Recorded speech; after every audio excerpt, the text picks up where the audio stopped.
Oh, hello, come in. Hi. Oh, great, good to see you. Well, you find me at my desk, writing. In fact, if you come over here, I'll show you.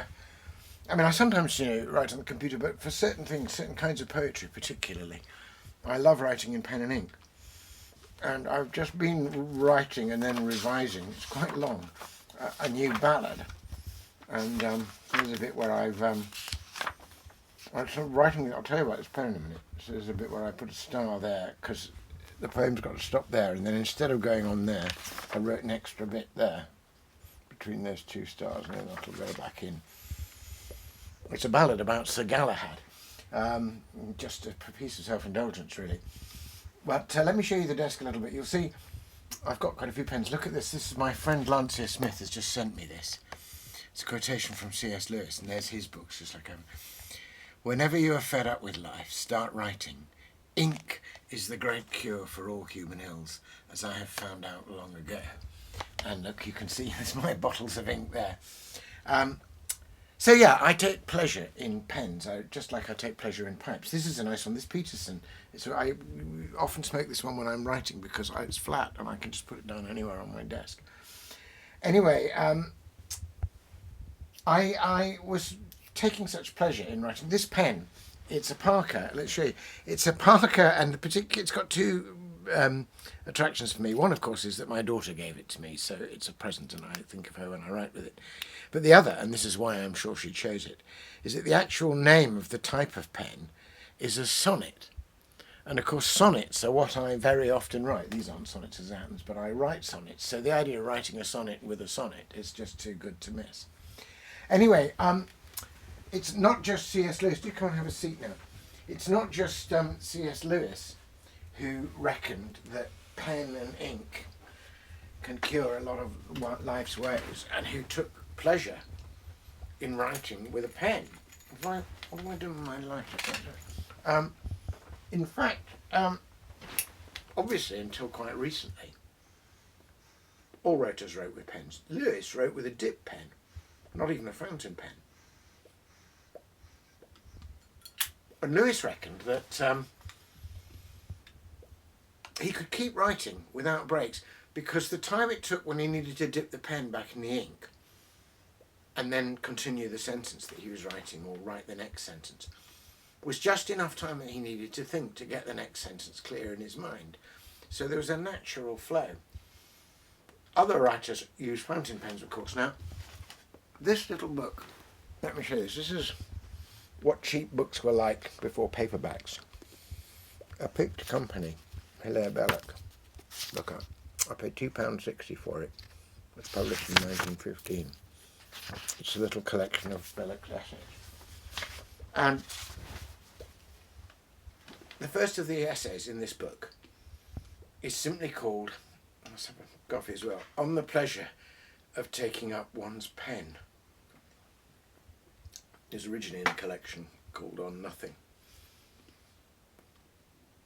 And I probably haven't got time for the whole of it, but I'll read you a good bit of it because it's full of delightful observations, but also it's got this wonderful bit where he actually writes. He directly addresses his pen. I'll hold my pen when we get to that.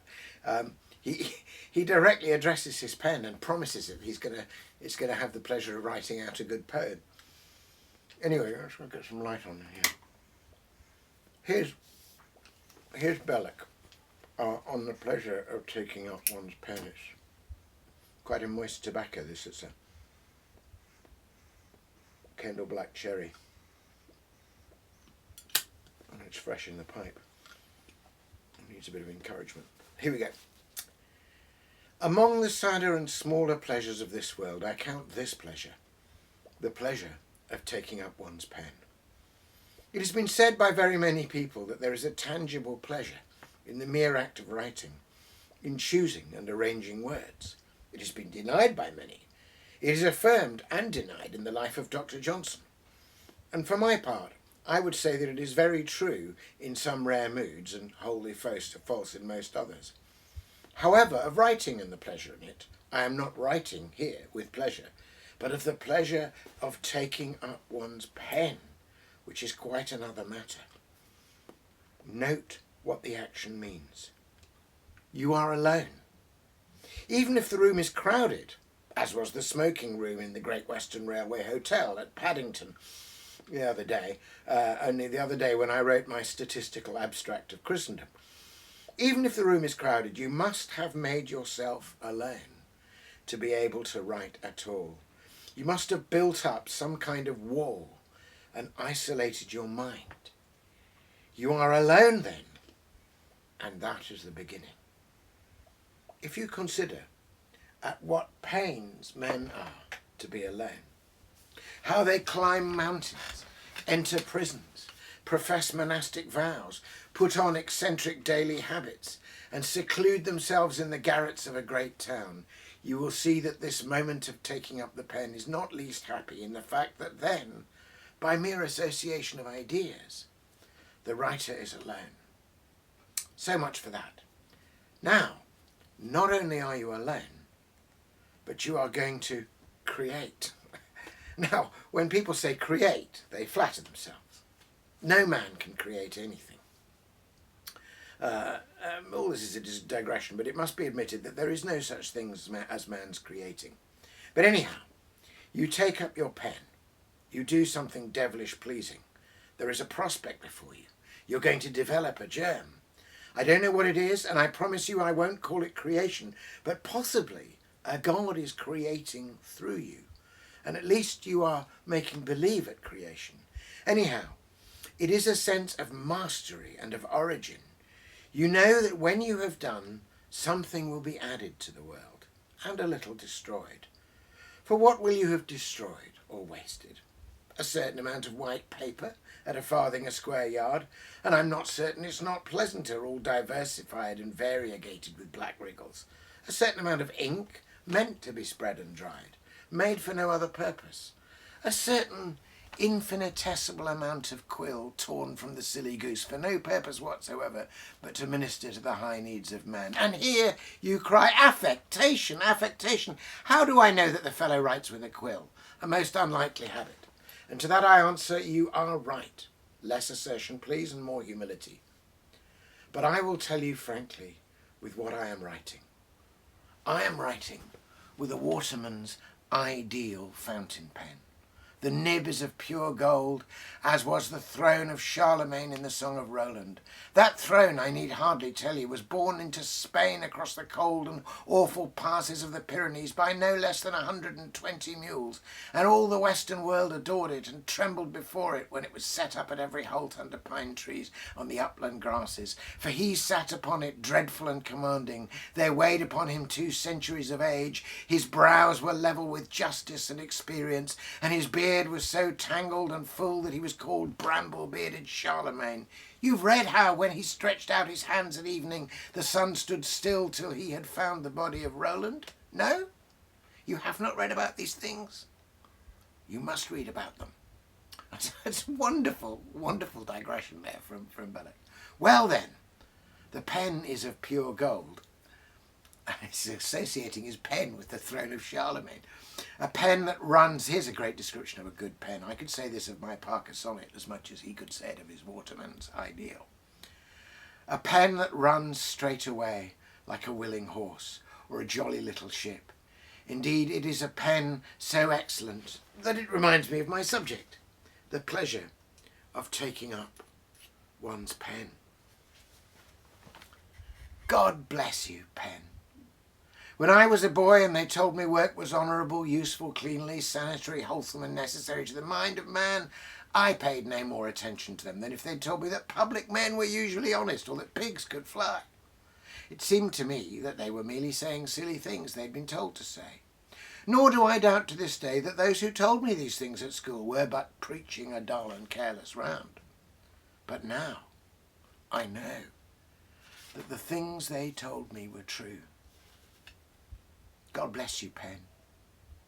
Pen of work, pen of drudgery, pen of letters, pen of posings, pen rabid, pen ridiculous, pen glorified. Pray, little pen, be worthy of the love I bear you, and consider how noble I shall make you some day. when you shall live in a glass case with a crowd of tourists round you every day from 10 to 4. Pen of justice, pen of saeva indignatio, pen of majesty and light, I will write with you someday a considerable poem. It's a compact between you and me.